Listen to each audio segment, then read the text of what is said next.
ଆମେ ଯେମିତି ଅବସ୍ଥା ହେଲା ସେମିତି ଆହୁରି କିଏ ନ ହୁଅନ୍ତୁ, ସେ ଫ୍ୟାକ୍ଟ୍ରିକୁ ବନ୍ଦ କର।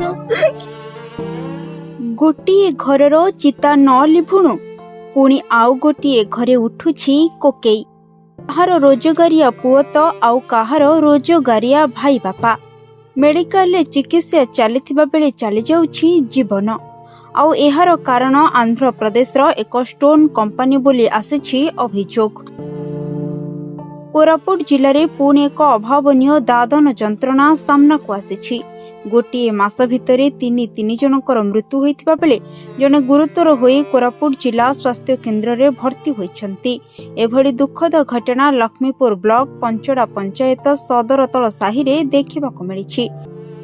ଗ୍ରାମରେ କାମଧନ୍ଦା ମିଳୁନଥିବା କାରଣରୁ 2 ବର୍ଷ ତଳେ ଜଣେ ଦଲାଲର ହାବୁଡ଼ରେ ପଡ଼ି ପିଙ୍କୁ ଜାନି, ଦିବା ଜାନି, ମେଘ ଜାନି ଓ ଜିତୁ ଜାନି ଆନ୍ଧ୍ରପ୍ରଦେଶ ଯାଇ ସେଠାରେ ଏକ ଷ୍ଟୋନ କମ୍ପାନୀରେ କାମ କରୁଥିଲେ। କିଛି ଦିନ କାମ କଲା ପରେ ସେଠାରେ ସେମାନଙ୍କ ସ୍ୱାସ୍ଥ୍ୟ ଅବସ୍ଥା ବିଗିଡ଼ି ଯାଇଥିଲା। ସେଥିପାଇଁ ସଭିଏ ନିଜ ଗାଁକୁ ଚାଲି ଆସିଥିଲେ। ପରିବାର ଲୋକେ ବିଭିନ୍ନ ସ୍ୱାସ୍ଥ୍ୟକେନ୍ଦ୍ର ବୁଲି ବୁଲି ନୟାନ୍ତ ହୋଇ ପଡ଼ିଥିବା ବେଳେ ମାସେ ତଳେ ପିଙ୍କୁ ଜାନିଙ୍କର ମୃତ୍ୟୁ ହୋଇଥିଲା। ପରେ ପରେ ଗତ ଗୁରୁବାର ଦିନ ଦିବା ଜାନିଙ୍କର ବିଶାଖାପାଟଣାର ଏକ ହସ୍ପିଟାଲରେ ମୃତ୍ୟୁ ହୋଇଥିଲା। ଗରିବ ପରିବାର ବହୁ କଷ୍ଟରେ ସେଠାରୁ ତାଙ୍କର ମୃତଦେହ ଆଣି ଶୁକ୍ରବାର ଅନ୍ତିମ ସଂସ୍କାର କରିବା ସମୟରେ ଘରେ ରହି ଚିକିତ୍ସିତ ହେଉଥିବା ମେଘ ଜାନିଙ୍କର ମୃତ୍ୟୁ ଘଟିଛି। ତେବେ ମୃତ ଦିବାଜାନୀଙ୍କର 3 ମାସର ପୁଅଟିକୁ ଧରି ଗତ 3 ଦିନରୁ ତାଙ୍କ ସ୍ତ୍ରୀ କାନ୍ଦି କାନ୍ଦି ଭାଙ୍ଗି ପଡ଼ିଛନ୍ତି। ଅପରପଟେ କୋରାପୁଟ ଏସ୍ଏଲ୍ଏନ୍ ଜିତୁ ଜାନି ଚିକିତ୍ସାଧୀନ ଅବସ୍ଥାରେ ରହି ମୃତ୍ୟୁ ସହ ସଂଗ୍ରାମ କରୁଛନ୍ତି। ଏପଟେ ଭାଇକୁ ହରାଇ ଭଉଣୀ କାନ୍ଦୁଥିବା ବେଳେ ପୁଅକୁ ହରାଇ ବାପା ମାଙ୍କ ଆଖିରୁ ଲୁହ ଶୁଖୁନି। ଦାଦନ ଦୁଃଖ ଯେ ପରିବାରକୁ ଛାରଖାର କରିଦେବ ଏକଥା କେହି ଭାବିନଥିଲେ। ବର୍ତ୍ତମାନ ପଞ୍ଚଡ଼ା ଗ୍ରାମର ତଳସାହିରେ ଶୋକର ଛାୟା ଖେଳିଯାଇଛି। ସବୁଠାରୁ ବଡ଼ କଥା ହେଉଛି 2 ବର୍ଷ ହେଲାଣି ଏ ବିଷୟରେ କିପରି ପ୍ରଶାସନ ଜାଣିପାରିଲାନି, ତାକୁ ନେଇ ସବୁଠି ବଡ଼ ପ୍ରଶ୍ନବାଚୀ ସୃଷ୍ଟି ହୋଇଛି।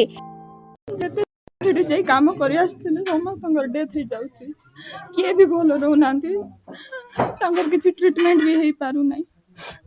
ମୁଇଁ ଚାହୁଁଛି ସେ ଫ୍ୟାକ୍ଟ୍ରି ବନ୍ଦ କରାଯାଉ। ସେ ଆନ୍ଧ୍ରାରେ ମୋର ଯେଉଁ ଫ୍ୟାକ୍ଟ୍ରି ଅଛି ସବୁ ଯାଇ ବେମାର ହେଇ ଆସିଛନ୍ତି, ତାର କିଛି ସଲ୍ୟୁସନ୍ ନାହିଁ, ସମସ୍ତେ ମରୁଛନ୍ତି। ସେ ଫ୍ୟାକ୍ଟ୍ରିକୁ ବ୍ୟାନ୍ କରାଯାଉ। ମୋର ଏତିକି ଅନୁରୋଧ।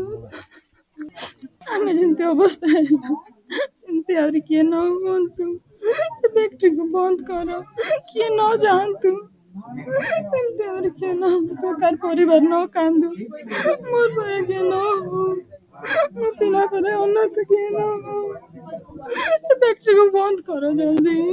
ଆମର ଏଠି ପିଲାମାନେ ପ୍ରାୟ ଗୋଟେ 8-10ଟା ପିଲା ଯାଇଥିଲେ ଆନ୍ଧ୍ରାରେ ଆମର ସିଏ ପଥର କାରଖାନା ଫ୍ୟାକ୍ଟ୍ରିରେ କାମ କରିବାକୁ।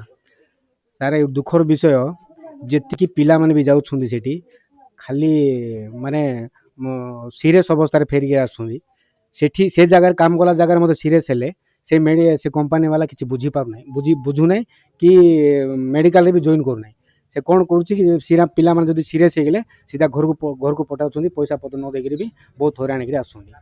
ଆର ବିହିତ କାର୍ଯ୍ୟାନୁଷ୍ଠାନ କରାଯାଉ।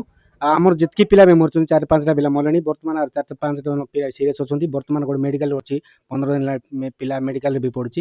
ତାର ବ୍ୟବସ୍ଥା ବି ଆଜି ପର୍ଯ୍ୟନ୍ତ କରୁନାହିଁ। ଖାଲି ବହୁତ ଅସୁବିଧାର ସମ୍ମୁଖୀନ କରୁଛନ୍ତି। ଆମେ ଜଣେଇନୁ, କାହିଁ ମିଛ କଥା କହିବାର, ଆମେ ଜଣେଇନୁ ଆଜି ପର୍ଯ୍ୟନ୍ତ। କିନ୍ତୁ ସାର୍ ବହୁତ ଦୁଃଖ, ଆହୁରି ସିରିୟସ୍ ଅଛନ୍ତି ସାର୍। କିନ୍ତୁ ସେଇ ଜାଗାରେ ଯେଉଁ କାମ କରୁଥିଲେ ସେଇ ଜାଗାରେ ସେ ଫ୍ୟାକ୍ଟ୍ରିକୁ ସରକାରକୁ ମୁଁ ଅନୁରୋଧ କରୁଛି, ୟାର ବିହିତ କାର୍ଯ୍ୟାନୁଷ୍ଠାନ କଲେ ସେ ଆମର ପିଲାମାନେ ଟିକେ ଆଉ ସରକାର ସୁବିଧା ପାଇଥାନ୍ତି। ବେମାର ବୋଲି କହିଲେ ଆଜ୍ଞା। ଆଚ୍ଛା, କୋଉଠି କାମ କରୁଥିଲେ ଆପଣଙ୍କର ପୁଅ? କୋଉ ଜାଗାକୁ ଯାଇଥିଲେ? ଆନ୍ଧ୍ରା ଆଜ୍ଞା ଫ୍ୟାକ୍ଟ୍ରିରେ କାମ କରିବାକୁ ଯାଇଥିଲେ। 3 ବର୍ଷ ପିଲା ପୁଷ ମାସରେ ଆସିଲା ଆଜ୍ଞା। ପୁଷ ମାସରୁ ଆସିକିନା ସିରିୟସ୍ ହେଇଗଲା। ମେଡ଼ିକାଲ କୋଉଠି କଲ ନା ନାହିଁ? ଲକ୍ଷ୍ମୀପୁର ଆଜ୍ଞା, କୋରାପୁଟ ଆଉ ବିକାଶରେ ନେଇଥିଲି ଆଜ୍ଞା। ଟିବି ବେମାର ଏକା ଭଲରେ ଆଜ୍ଞା। ଔଷଧପତ୍ର ସବୁ ଖାଉଥିଲା ଆଜ୍ଞା ଗଭର୍ଣ୍ଣମେଣ୍ଟରୁ। ସରକାର ଆପଣମାନଙ୍କୁ କିଛି ଏବେ ବର୍ତ୍ତମାନ ସୁଦ୍ଧା କ'ଣ କଲେଣି କି ନାହିଁ? ଔଷଧ ଦେଉଛି ଆଜ୍ଞା ସରକାର। ସେଠି ଷ୍ଟୋନ୍ କମ୍ପାନୀ ପତ୍ର ଆମର ଗୋଟେ କିଏ ଗୋଟେ ସେ ବି କ'ଣ କହିବି ସେଟା ବିଶାଖାପାଟଣାରେ ତାଙ୍କର ଗୋଟେ ନାରାୟଣ ବୋଲି ଆମେ କଣ୍ଟାକ୍ଟ କରୁଥିଲେ, ଯାଉଥିଲୁ ଡାକି ନେଉଥିଲେ ତାଙ୍କ। ଆଉ ସେଠି ଯେ ଯାଉଛନ୍ତି ସେଠି ଆଉ ଭଲ ହଉନାହାନ୍ତି, ସେମିତି ହେଉଛି, ବହୁତ ପ୍ରୋବ୍ଲେମ୍ ହେଇଯାଉଛି ସେଠି। ଆଶା ଯାଇକିନା ଗୋଟେ 5 ବର୍ଷ ସେମିତି ହଠାତ୍ ସେଟା ସେ ଷ୍ଟୋନ୍ ପାଇଁ ହେଉଛି ସାର୍ ସେଠି। ଏବେ ତ ବର୍ତ୍ତମାନ ହେଲାଣି 5ଟା ହେଲାଣି ସିରିୟସ୍ ବୋଲେ ଅଛନ୍ତି ଟିକେ ଟିକେ ସେମିତି ଏବେ ନାଇଁ ଆଉ କିଏ ନାହାନ୍ତି ସେଠି। ତେବେ ଏନେଇ ଦାଦନ ଦୁଃଖ କେବେ ଦୂର ହେବ, ଓଡ଼ିଶା ସରକାର ଏହା ଉପରେ କେବେ ରୋକ ଲଗାଉଛନ୍ତି ତାହା ଦେଖିବାକୁ ବାକି ରହିଲା। ଲକ୍ଷ୍ମୀପୁରରୁ ପ୍ରମୋଦ ଜେନାଙ୍କ ରିପୋର୍ଟ, ସରକାର ନ୍ୟୁଜ।